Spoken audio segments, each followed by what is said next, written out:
Join us for a road trip around North Dakota, our 49th U.S. state in an RV. There will be lots of bison, epic overlooks, warbirds, and cannonballs.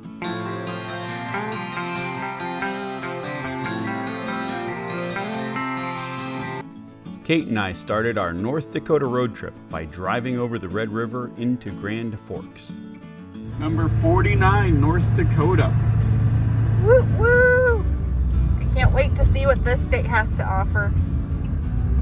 Welcome to North Dakota. Thank you, Google. So the first order of business is to hit up the gym, get a workout in, and a shower. I need a shave. That too. And some unlimited hot water. It'll be nice.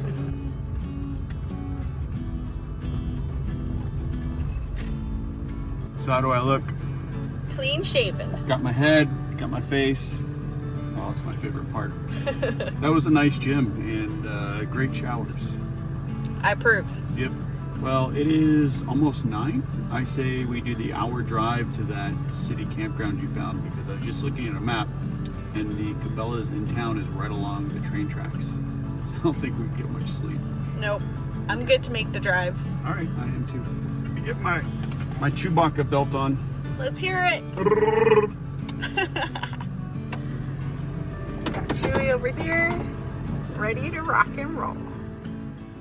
As we drove by the train depot, we were both glad we decided not to spend the night in town. We pulled into Fordville Dam Recreation Campground after 10 p.m. and paid for a primitive site. Since it was so late when we pulled in, we didn't get a good feel for the campground until the next morning.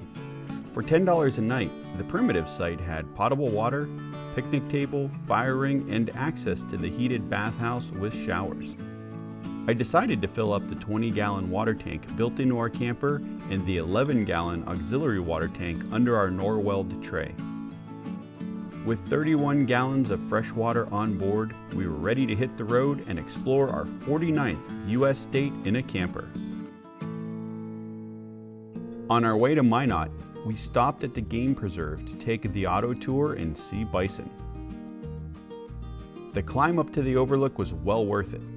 We learned about the 3 types of habitat in the preserve and got to enjoy the beautiful views. According to the sign, the mixture of prairie, forest, and wetlands is not often found together in North Dakota. Oh, and we got an earful when we rolled through the prairie dog town. Apparently, these tiny prairie dogs usually eat 2 pounds of grass and forbs a week, and they can be found from Saskatchewan to northern Mexico.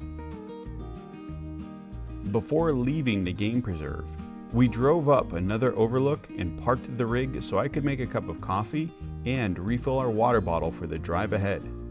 No, that is not a giant coffee maker. That's our Berkey water purification system. Such a lovely place to pull over for a afternoon break.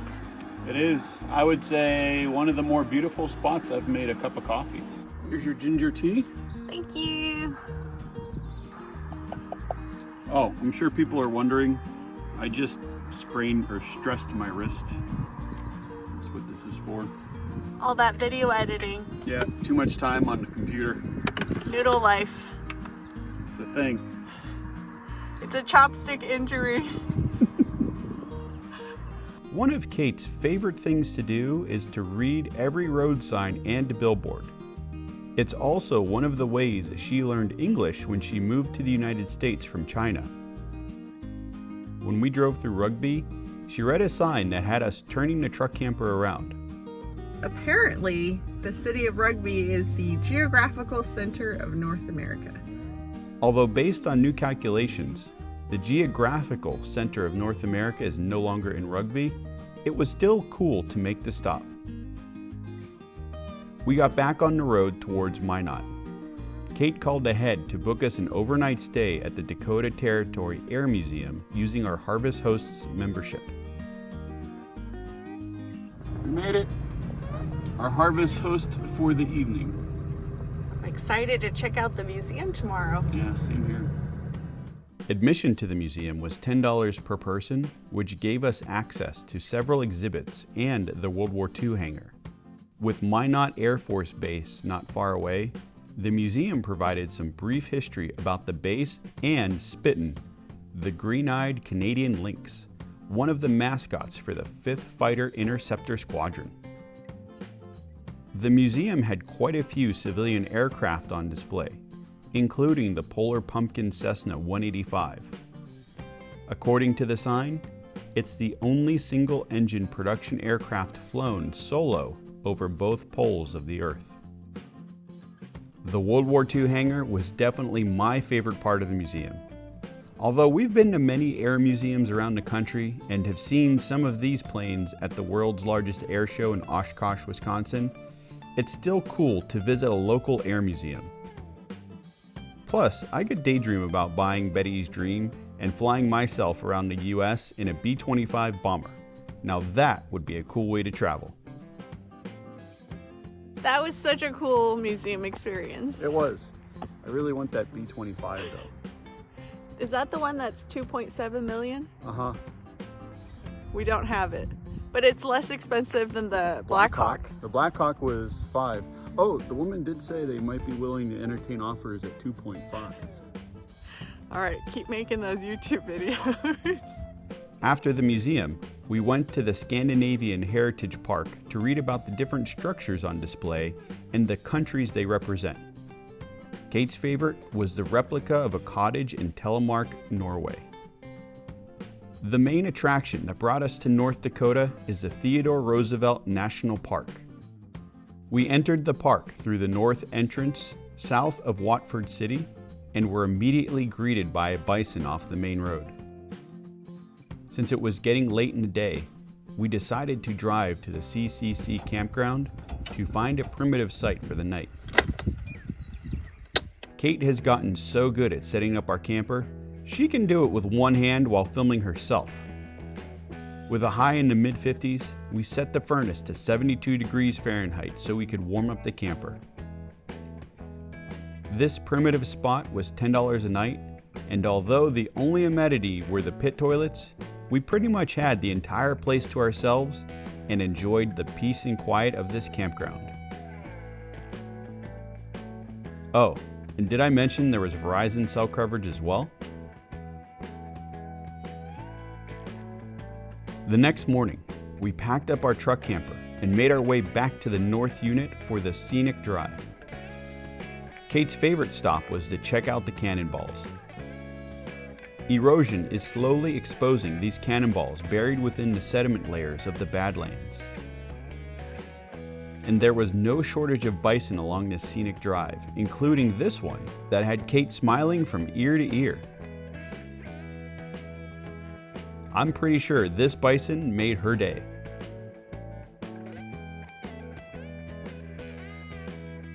We eventually made it to the Oxbow Overlook to learn about this naturally occurring oxbow in the Little Missouri River. With it being such a cold and windy day, we pulled into the upper unit picnic area to make some hot beverages. Well, I think you found another good spot to make coffee in North Dakota. Yep, I certainly did. Hanging out with the buffalo. The bison.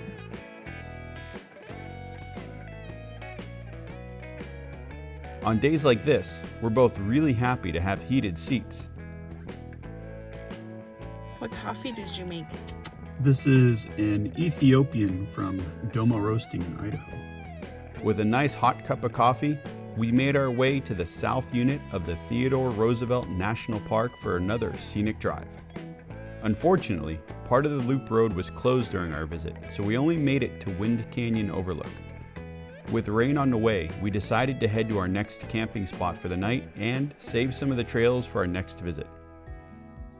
Headed east on Interstate 94, we spotted the start of the Enchanted Highway, but we decided to skip it given the weather and made a beeline to the campground in Bismarck. We paid $12 for a tent site, which included access to a bathhouse with flushing toilets and pit toilets throughout the campground. Kate was especially glad to see a little free library. While Kate prefers physical books, I much prefer reading on my Kindle.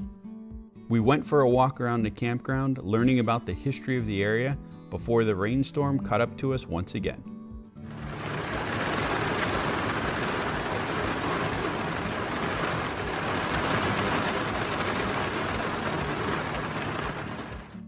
We woke up to clear blue skies and a high in the mid-70s, a perfect day to explore the capital of North Dakota.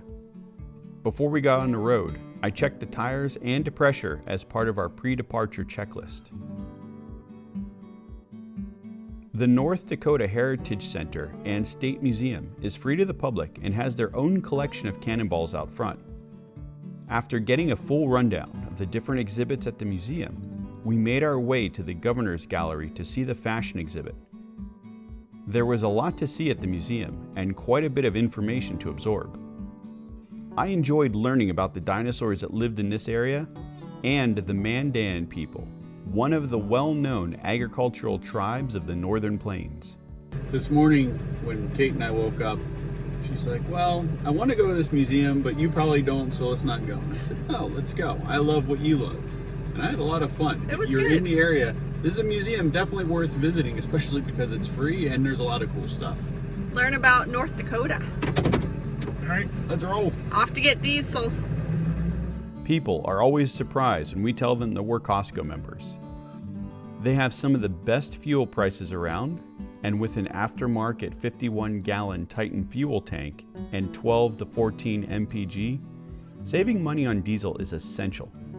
And as for food, well, Kate is kind of a genie when it comes to packing everything, especially putting items in the fridge. I'm not sure how she does it, but according to her, it's like playing Tetris.